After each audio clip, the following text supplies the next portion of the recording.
Halo, saya Handoko Wigniwargo dari Maestro Consulting Coaching dan Communiting untuk Anda semua dalam acara Zoom Live. Senin, Rabu, Jumat Live, sebuah program Corporate Social Responsibility dari Maestro untuk Indonesia sebagai upaya untuk ikut mencerdaskan kehidupan bangsa. Ya, sejak ditayangkan pertama kali 3 April 2020 tahun lalu, sampai hari ini sudah 195 episode. Ya, 195 episode. Hari ini judulnya adalah Effective Working from Home. Jadi izinkan saya untuk menggunakan PowerPoint ya agar supaya gambarnya bisa lebih jelas. Kita akan lihat sebentar. Effective Working from Home 195. Ya, oke. Apakah saya sudah ada di sana? Sudah ada? Oke. Sudah ada juga. Oke, segini kita besar. Teman-teman semua, mari kita mulai acara kita hari ini. Ya, jadi lonjakan kasus positif dan kematian akibat COVID-19 di Indonesia semakin mengkhawatirkan. Ya, beritanya ada di mana-mana. Ya, dan bukan cuma di berita, tetapi ada di sekitar kita. Ya, kok dulu kita melihatnya di berita orang yang mungkin kita kenal tapi kita tidak pernah ketemu, sekarang bisa jadi itu saudara kita, tetangga kita, teman kita yang memang ada. Dan kemudian adalah kewajiban kita juga untuk tahu persis bahwa ini bukan tanggung jawab hanya pemerintah saja, tetapi membutuhkan tanggung jawab dan disiplin daripada kita bersama. Nah, teman-teman semua yang ada di sini, pemerintah menetapkan PPKM darurat di Jawa Bali per 3 Juli.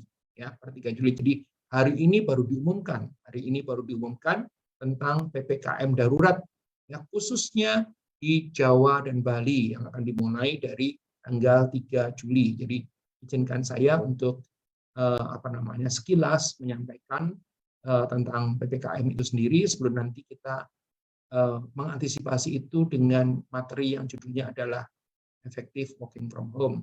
Karena 3 Juli sampai 20 Juli. Nah, kenapa? Nanti kita akan bacakan ya. Jadi ada beberapa kebijakan penting yang diambil Presiden Jokowi terkait dengan hal tersebut. Semata-mata demi memutus penularan corona. Ya. Menurut informasi, PPKM darurat ini berupa 1. Periode penetapan PPKM darurat adalah 3 sampai 20 Juli 2020. Ya. Targetnya adalah penurunan penambahan kasus konfirmasi harian menjadi kurang dari 10.000 per hari. Kalau bisa lebih kecil lagi, pasti akan jauh lebih bagus. Ya, untuk periode ini, ya, cakupan areanya adalah di 45 kabupaten kota, ya, dengan nilai asesmen dan sebagainya, ya, di 76 kabupaten kota di Pulau Jawa dan Bali, ya. Nah, teman-teman semua, ini kita lihat cakupan pengetatan aktivitasnya, ya, perhatikan benar-benar, ya. Tadinya diisukan adalah 25% atau 75% working from home, tetapi kita mesti lihat adalah apa? 1, bahwa 100% working from home untuk sektor non esensial. Ya, keputusannya adalah 100% working from home untuk sektor non esensial. Seluruh kegiatan belajar mengajar dilakukan secara online dan daring. Untuk sektor esensial diberlakukan 50% working from office dengan protokol kesehatan, dan sektor kritikal diperbolehkan 100% maksimum staff work from office dengan protokol kesehatan. Jadi ada yang non esensial itu 100%, ya, yang esensial itu 50%, dan kemudian 100% boleh untuk yang kritikal, ya, tetapi tetap dengan prokes yang ketat, ya. Nah, detailsnya nanti Anda bisa dapat sendiri karena ini publikasinya juga ada banyak, ya. Tetapi bayangkan teman-teman semua, ya, 100% untuk yang non esensial, 50% untuk yang esensial, dan baru 100% untuk yang sifatnya kritikal, ya.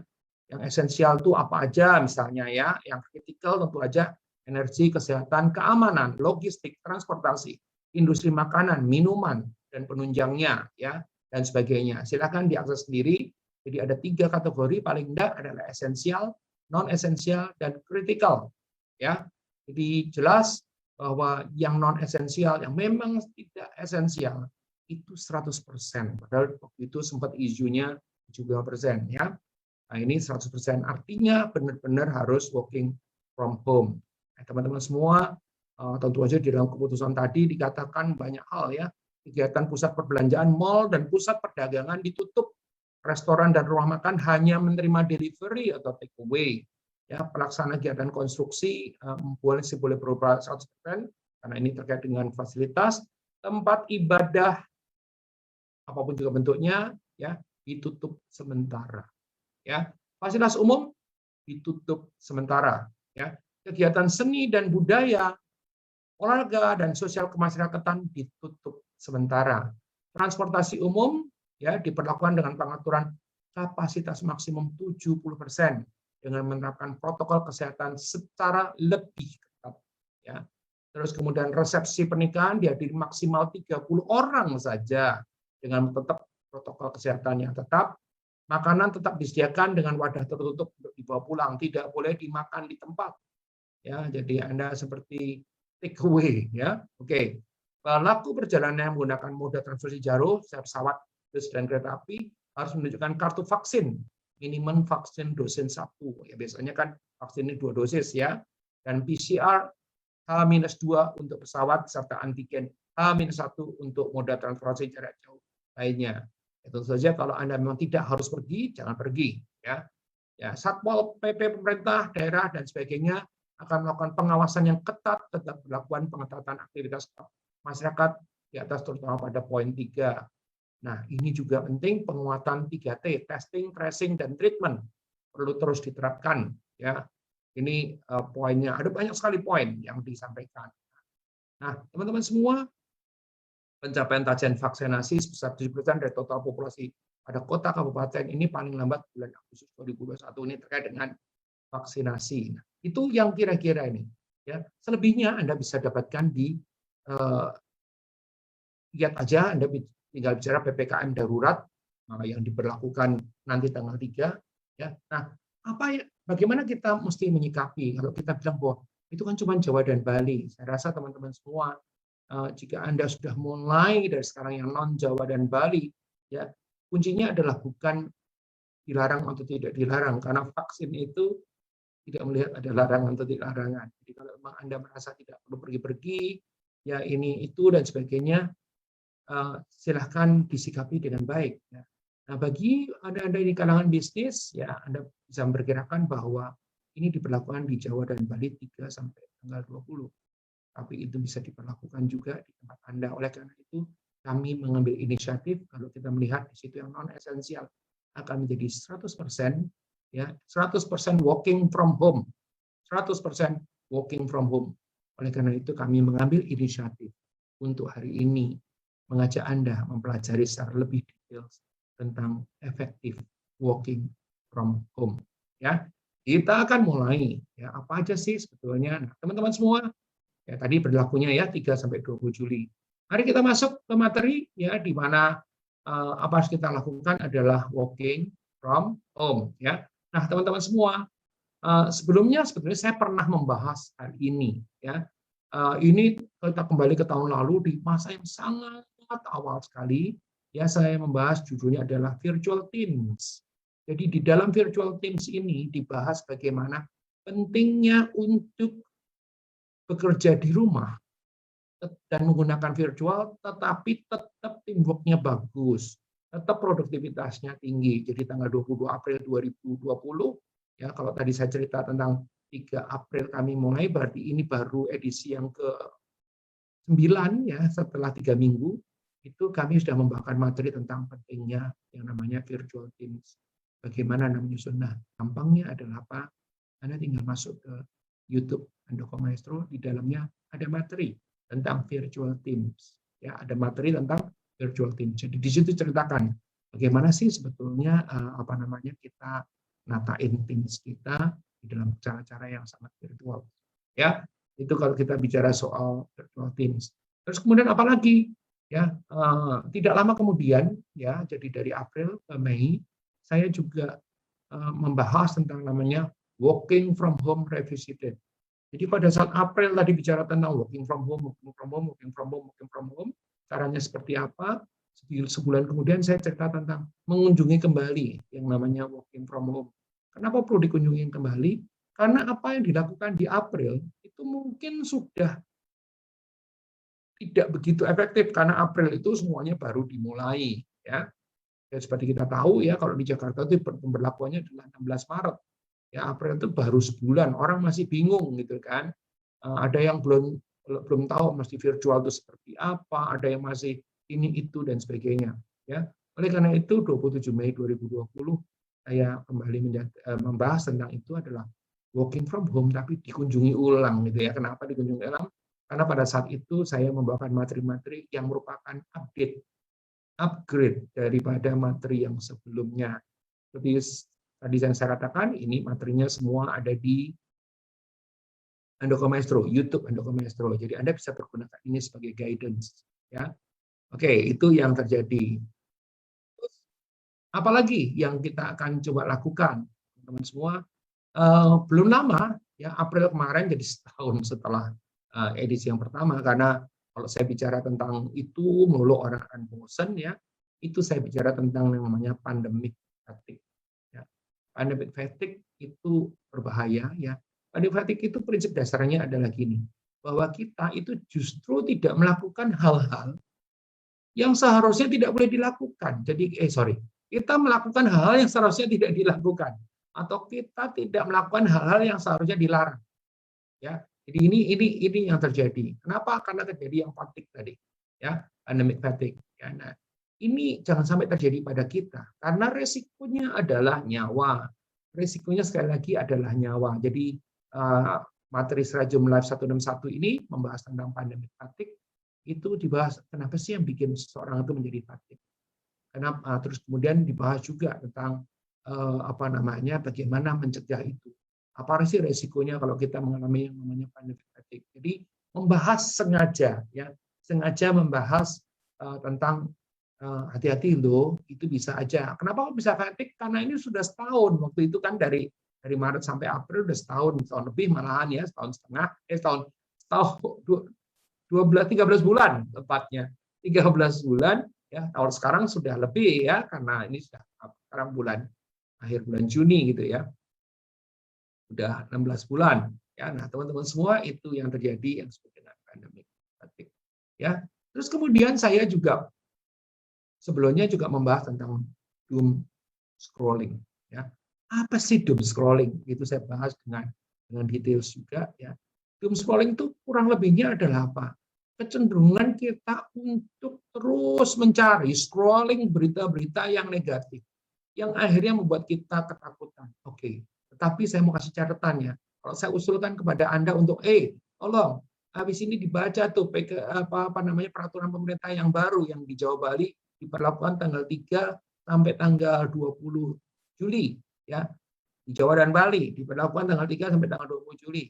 Tetapi kita harus melihat bahwa begitu. Bukan, terus itu nggak termasuk dalam doom scrolling karena itu termasuk dalam peraturan pemerintah. Jadi Anda benar-benar harus mendengarkan itu. Nah, doom scrolling itu adalah nyari dengan searching, terus kemudian dengan di WhatsApp group itu banyak dan banyak broadcast atau banyak forwardan yang mungkin tidak akurat sama sekali. Nah, itu saya bahas di doom scrolling tadi ya. Silakan juga nonton di Handoko Maestro karena ini sudah disampaikan. Ada doom scrolling, ada pandemic fatigue. Nah, tadi seperti yang saya sudah katakan, teman-teman semua materi ini dipostingkan di YouTube Handoko Maestro. Silakan subscribe, silakan like, silakan kasih jempol ya, silakan komen, silakan sharingkan, dan jangan lupa pencet bell. Oke, baik teman-teman semua. Sekarang kita akan masuk materi kita. Ya, materi kita adalah tentang effective working from home. Ya, baik kita bahas hari ini, kita akan bahas effective working from home. Ya, how to work from home and tips to stay productive. Kenapa materi ini yang dipilih? Ya, tentu saja materi itu banyak banget. Bahkan saya dalam persiapannya saya udah melihat yang saya udah baca detail yang 20 tips tuh ini, banyak banget. Kalau 20 tips Anda lupa semua, 10 aja takutnya Anda lupa. Tapi biar nggak lupa gimana, nonton lagi aja di YouTube. Oke, jadi Anda nggak akan lupa.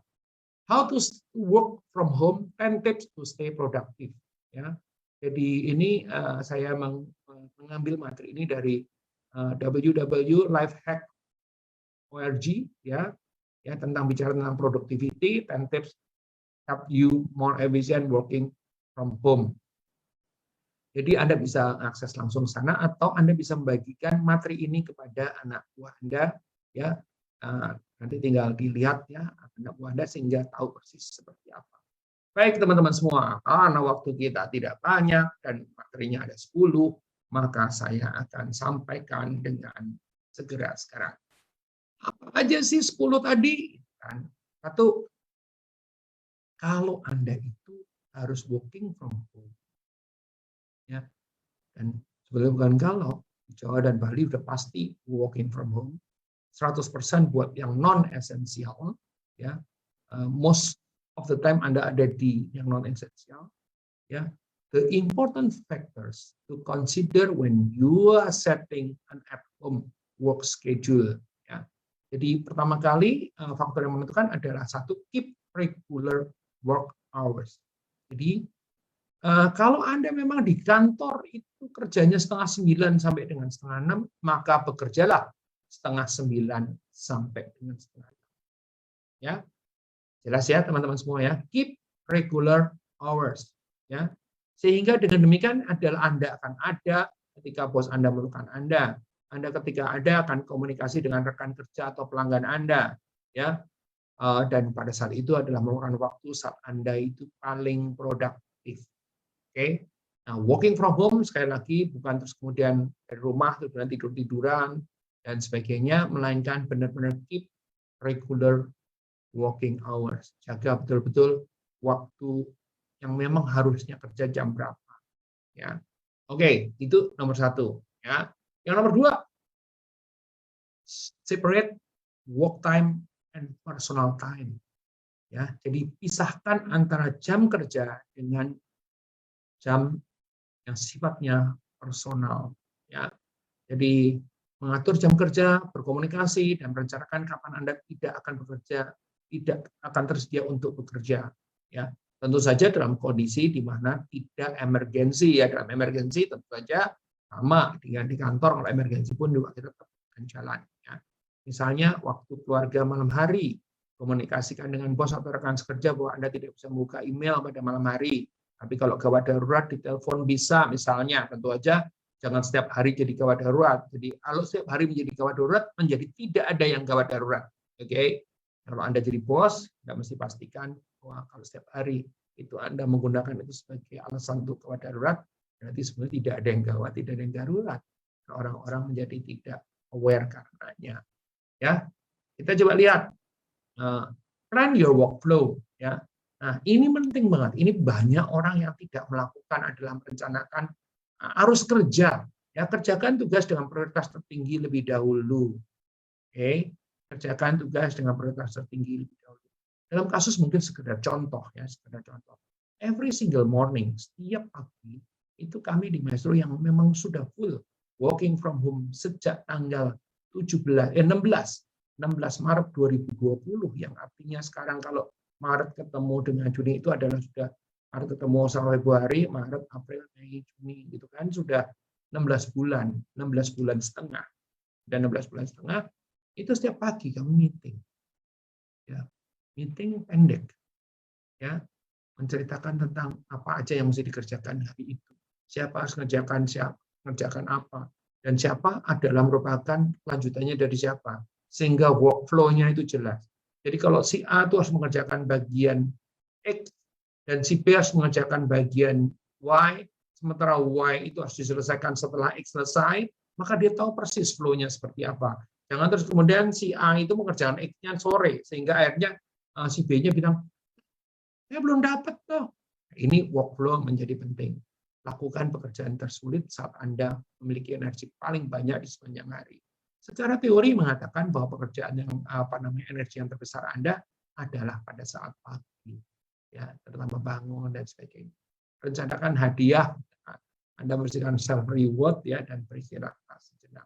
Ya, nanti kita akan cerita soal self reward ini. Ya. Break up the day. Nah, ini adalah bagian dari salah satunya adalah cari udara segar, ambil camilan sehat, dan bicara dengan orang lain bila memungkinkan di luar pekerjaan. Jadi biasanya saya lakukan itu adalah di jam-jam lunchtime saya. Ya, lunchtime saya itu yang dilakukan adalah cari udara segar gitu kan. Nah, sekaligus juga kanannya kalau pas lunchtime jam 12 itu jam yang paling baik ya untuk matahari. Nah, ini saya belum lakukan secara reguler ya, tetapi saya janji untuk melakukan secara reguler karena vitamin D ya yang didapatkan dari matahari itu menjadi penting, bukan hanya sekedar dikonsumsi lewat mulut. Aktivitas ini akan bantu Anda mengatur ulang, membuat darah Anda mengalir dan memastikan Anda siap untuk menangani tugas berikutnya. Bahkan di ruangan saya ini ada kasur lipat, ya, dimana kalau perlu kita power nap katanya gitu ya, tidur siang sebentar, 15 menit aja itu jauh lebih cukup dibanding kalau benar-benar tidurnya itu lelap ya, itu sangat luar biasa sekali jika dibutuhkan ya. Nah, sekarang karena saya itu jam kerjanya itu adalah pagi, jadi jam 4 saya udah bangun ya, jam 4 saya bangun. Dan kemudian bersama Anda itu nanti sekitar sampai jam setengah 9 atau sampai jam 9 karena biasanya setelah acara kita masih telepon lagi. Jadi jam 04 pagi sampai 21 itu 17 jam berarti ya. 17 jam betul ya. Dari jam 4 sampai dengan 21 adalah 17 jam. Maka saya mengambil break up the days-nya adalah di setengah 6 sampai dengan jam 7. Jadi setengah 6 sampai jam 7 kalau saya bisa tidur saya tidur ya. Terus kemudian jam 7 saya mandi, setengah 8, 7.20, 7.25, saya udah siap lagi untuk siaran bagi Anda. Ya. Aktivitas ini akan bantu Anda mengatur ulang, ya, apa aja itu akan menjadi. Jadi di dalam waktu yang tadi katakanlah berapa itu, dari jam 7, dari jam 4 sampai dengan jam 20.30 gitu ya, jam 4, jadi 16.30, ada 1 jam setengah saya tidur, jadi saya bekerja 15 jam sehari. Ya, bekerja berapa? 15 jam sehari. Tapi terpotong dengan bukan tidur siang ya, itu tidur sore namanya. Oke. Terus kemudian dress like you are at work ya. Dari 10 ini ada 7, ada 6,5, 7,5 deh yang saya nggak lakukan penuh gitu ya. Jadi kalau kita bicara soal dress like you are at work, itu saya selalu melakukan ya. Mungkin tidak yang saya bilang setengah tadi, ya tidak sepenuhnya karena saya masih atasnya rapi, tetapi bawahnya saya masih pakai santai. Ya. Jadi bahkan jika tidak bertemu dengan siapapun, yang penting untuk berpakaian rapi. Jadi saya atas rapi, tapi bawahnya celananya tidak rapi, gitu ya. Dan mandi pagi sekali lagi pasti, ya. Celana olahraga dan t-shirt nyaman dipakai, tapi jadi merasa lesu, mengantuk, atau tidak termotivasi.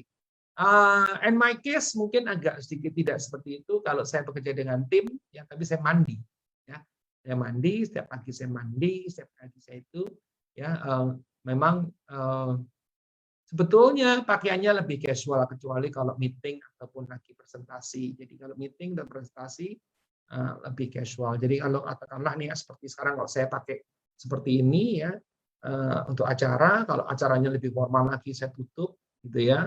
Untuk acara yang sangat tidak formal atau ini saya buka bajunya jadi tinggal kaos dalam saja. Ya, ini hanya sekedar contoh ya. Tetapi yang pasti adalah mandi pagi jangan lupa. Karena dengan mandi pagi kita seakan-akan benar-benar berangkat kantor. Banyak orang yang nggak mandi terus kemudian langsung meeting, langsung bekerja, itu moodnya berbeda. Oke. Terus kemudian create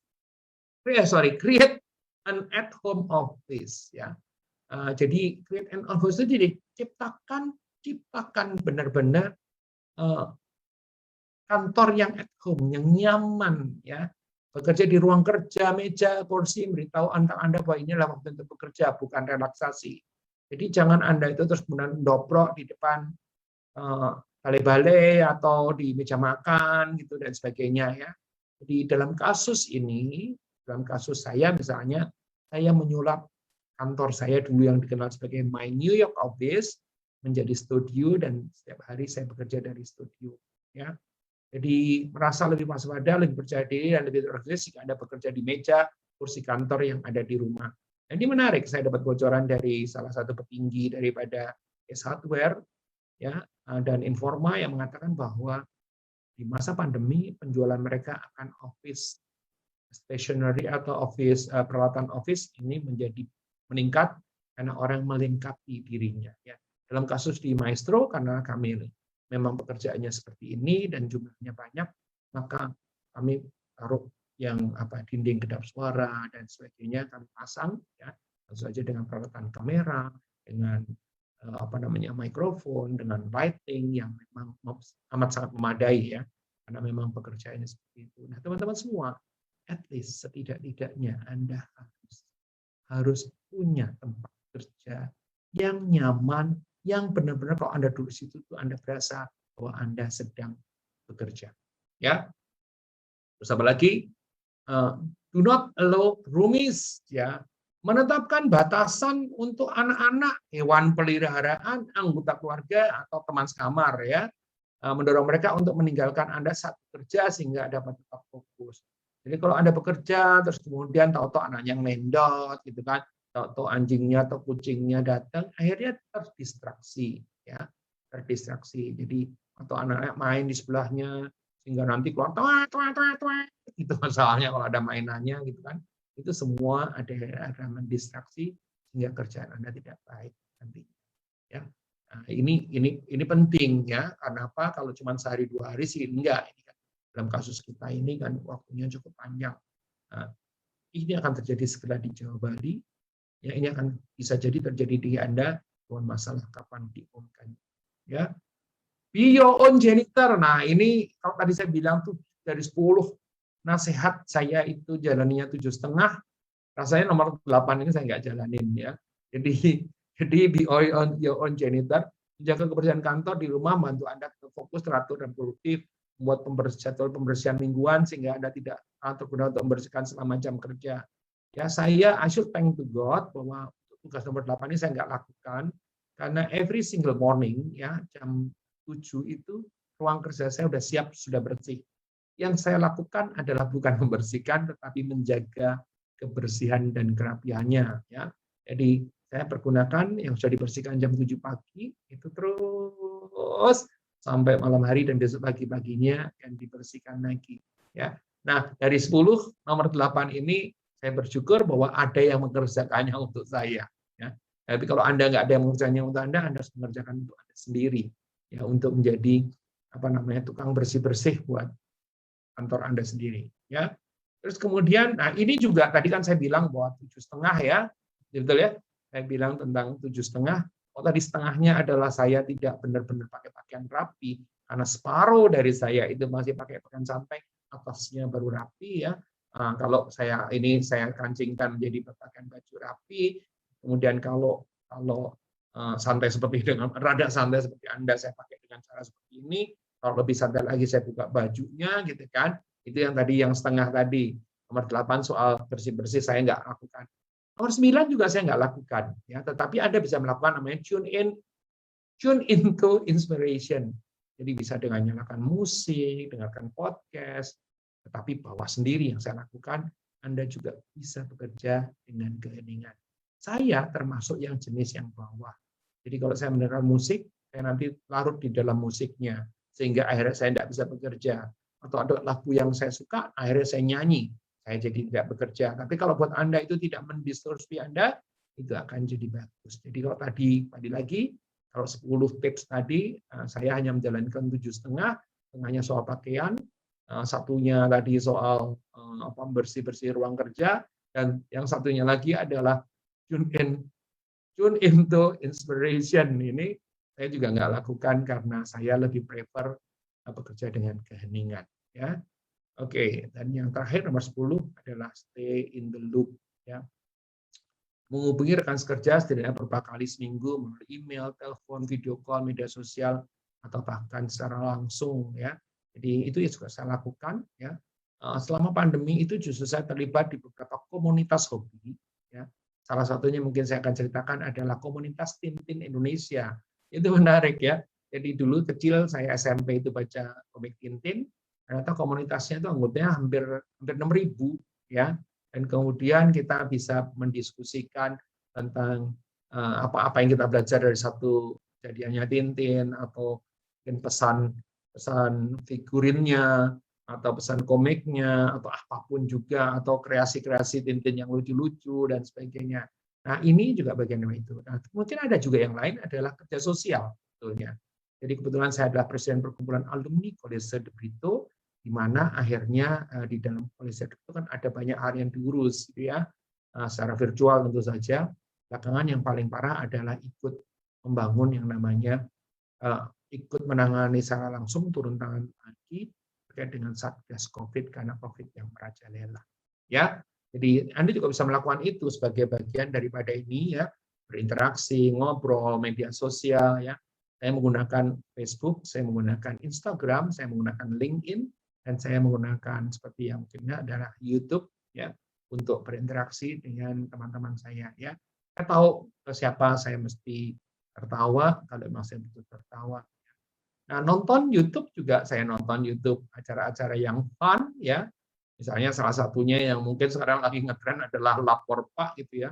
Ya kalau dibilang kontennya sih ya nggak ada kontennya, tapi bisa bikin ketawa sehingga akhirnya kita tidak stres kan gitu. Baik teman-teman semua, waduh akhirnya selesai juga ya.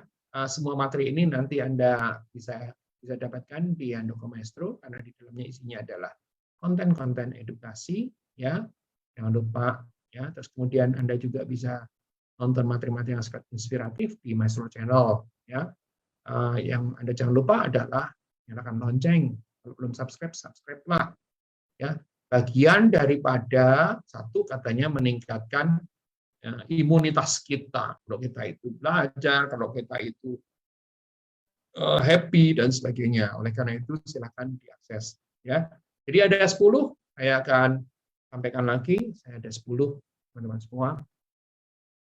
Saya melihat, wow, saya pada nggak ngumumin kepada mereka, ada beberapa teman saya di komunitas Tintin Indonesia, antara lain adalah Pak Toar Willem Tumbelaka. Dia adalah putra daripada Pak Tumbelaka, Profesor Dr. Tumbelaka, yang adalah rektor saya cuma di Universitas of Indonesia, ya, sesama anggota komunitas Tintin Indonesia. Pak Toar Willem Tumbelaka, terima kasih Anda sudah masuk dalam siaran saya. Ya, nah oke. Jadi how to work from home, ya perhatikan ya, dalam kasusnya Jakarta dan Bali dan Jawa ini sudah akan berlaku tanggal 3, di mana yang non esensial 100% working from home, 100% working from home ya. Jaga keep your regular work hours, jadi jam kerja Anda itu terus berjalan ya. Pisahkan jam kerja dengan jam personal ya, kalau enggak nanti Anda akan mengalami burnout ya. Plan your workflow ya, direncanakan, kalau enggak kacau balau, enggak akan produktif ya. Ingat loh ya, ini stay produktif ya. Break up the day ya, kalau perlu ngopi, kalau perlu nelpon, kalau bercanda, kalau berjemur gitu ya. Dress like you are at work ya. Di dalam kasus saya mungkin bagian bawah tetap tidak gitu kan, tapi atasnya saya punya strategi multi yang bisa 3 versi ya. Terus kemudian create at home office ya. Benar-benar bikin secara khusus di tempat Anda seberapapun kecilnya, apakah itu walking corners atau whatever the name is gitu kan. Kalau misalnya itu atau kamar Anda ada bagian-bagian tertentu yang bisa dipakai buat bekerja ya, tapi bukan di atas tempat tidur tentu saja ya. Terus kemudian do not allow roomies ya, sebab orang-orang yang Anda tahu bahwa aku lagi kerja nih, jangan terus kemudian nanti ada anjingnya di sebelahnya, kucing lah atau apapun juga lah gitu ya. Terus kemudian be your own janitors ya, bersih-bersihlah ruang kerja Anda, jangan kotor ya. Tune into inspiration, but please ya, dalam kasus saya enggak, maka tadi saya itu nomor 5 saya cuma setengah ya. Nomor 8 enggak sama sekali karena ada somebody else do it for me gitu ya.